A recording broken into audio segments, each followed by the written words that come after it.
Nakapagtrabaho na maayos sa mga magulang nyo, nakakabili ng tinapay. So kaya ang gagawin namin, magsasaka dito ng maraming biscuit para kahit paano, ang bata kapag nag-aaral may laman ang tiyan, gumagana ang utak.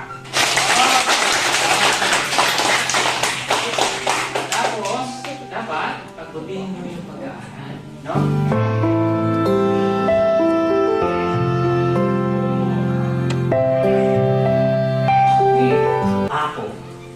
Ako. Okay? B. B. B. Okay. B. B. Okay. B. B. Gawa mo ko. Magturo mo dito. Yung dadaanan, yung lahat ng hirap para na makarating dito. Maraming salamat. Malampakan natin si teacher.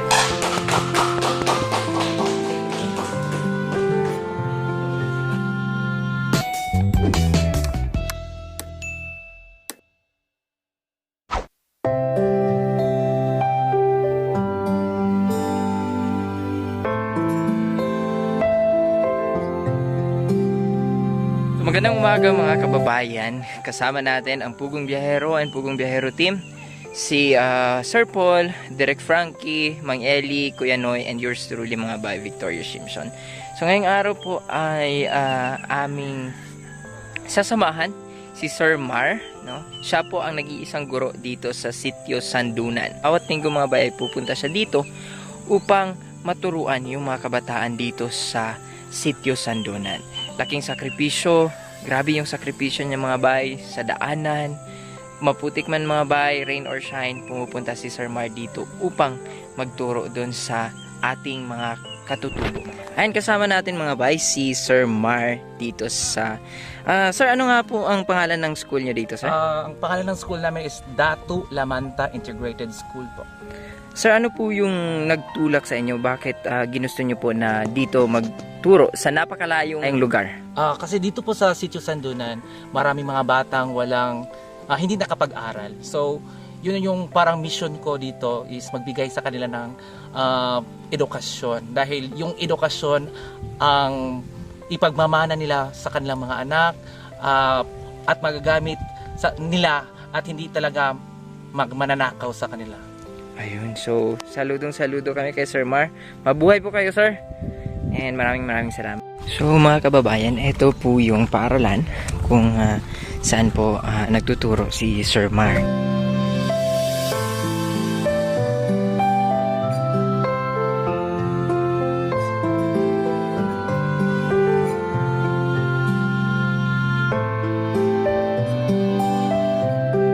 Ito po ay donated ni Mr. Nelson Chua and Mrs. Jennifer M. Chua to the good people of Datu Lamanta RPSB Integrated School under Operation Barrio School, a project of Federation of Filipino-Chinese Chambers of Commerce Industry Incorporated.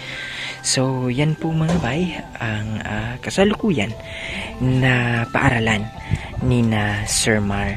Bali po ito po mga bay ay pre-fabricated. Galing po doon sa may Pangyan mga bay o yung sentro, dinala po nila yan.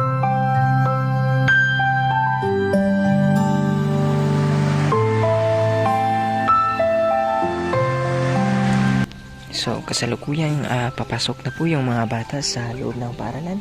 So sisilip tayo mga bay dito sa paaralan no, na tinuturuan o dito nagtuturo si Sir Mar, no? And dahil sa kakulangan ng kagamitan dito mga bay, kung napapansin po ninyo, diretso na sumusulat si Sir Mar dyan sa may dingding, no? Grabe mga bay, para lang maturuan yung mga kabataan dito sa Sitio Sandunan. Mismo sa wall ng paaralan na ito, dito sila nagsusulat upang makapagturo si Sir Mar. Kita natin mga bay, pre-fabricated po ito. So bali in-install nila ito dito, pero nagmula pa po ito mga bay doon sa malayo, doon sa Pangyan, tinatawag nilang Pangyan. So doon lang po hanggang doon lang po nakakapasok yung sasakyan na nagdala ng mga materyales dito. So ang nagdala ng mga materyales mga bay ay yung mga tao tulong-tulong, nagbayanihan, bata man o matanda. Sabi nga ni Madam, bata man o matanda, nagtulong-tulong sila upang madala dito yung mga gamit para sa paaralan na ito. Diyan mo po masasabi mga bay ng spirit of bayanihan, no? Filipino bayanihan ay buhay pa rin.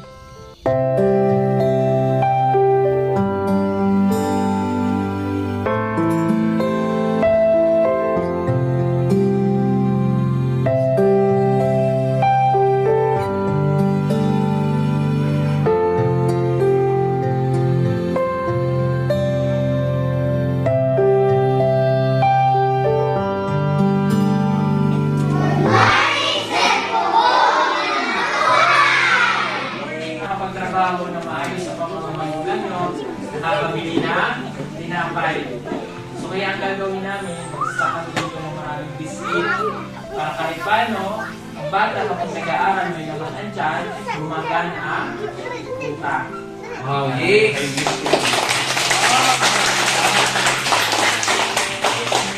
Tapos, dapat pagtubingin mo yung pag-aaral, no? At sa lawak ng naabot ng Pugong Biyahero, napapanood tayo sa iba't ibang bahagi ng mundo na may mga Pilipino, mapapanood tayo at maaaring matulungan pa ng mga tao. No? Kaya ang hilig lang ni Kuya Paul, mag-aral kayong mabuti.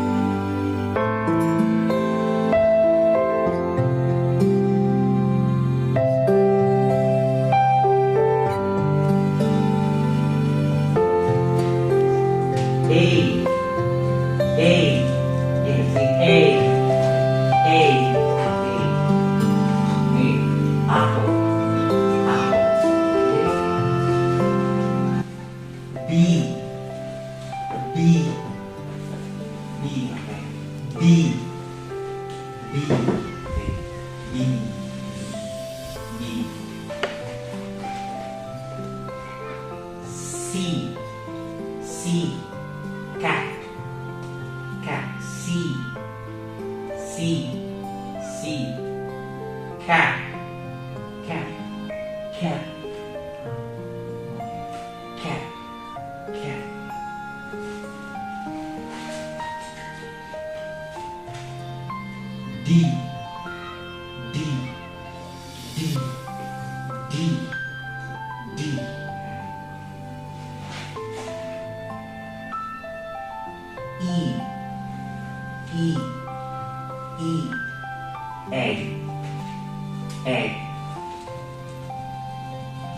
Egg.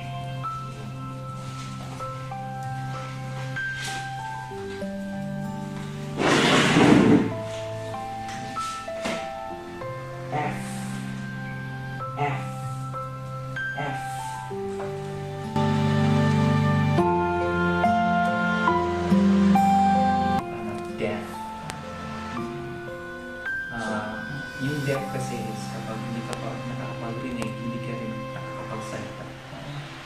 Okay, so paano yung pagtutulong ginagawa mo sa kanya na nakakasabay siya sa estudyante?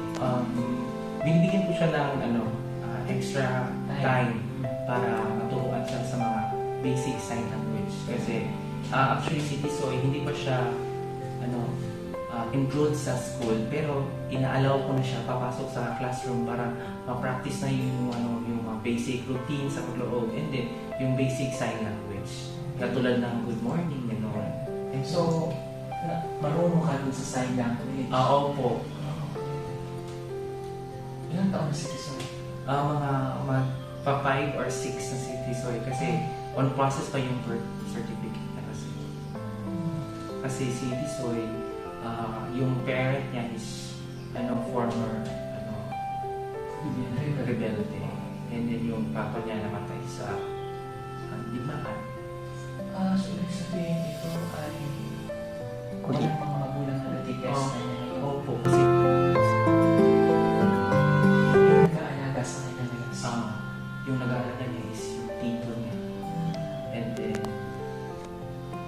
former rebelde siya, pero Surrender. surrender, balik loob na po. Okay, kasi sa mga napansin kasi namin, noong nandyan kami, akala ko normal siya. Palagi lang siya nakasmile, palagi siya nakangiti kapag nakikita ko. Pero hindi ko alam na siya may pag-asa. Natanong ko siya, sir, kung ano yung pangalan?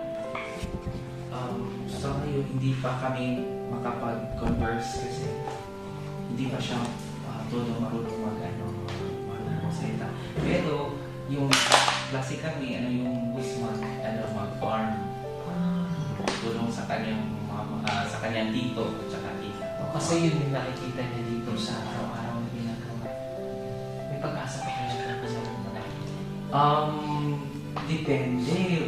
Kasi hindi pa nakapagtingin sa doktor. So, siguro, kasi meron naman ako mga student kasi teacher naman ako sa mga deaf na 1 year. So, hindi naman ibig sabihin kung deaf ka, wala ka na talaga pag-asa. So, siguro mapacheck natin yung tenga ni Tisoy.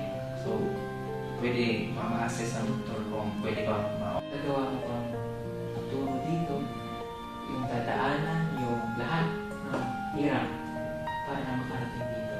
Maraming salamat. Maraming salamat, sir, ha? Congratulations. Walang pa ka natin si Tito.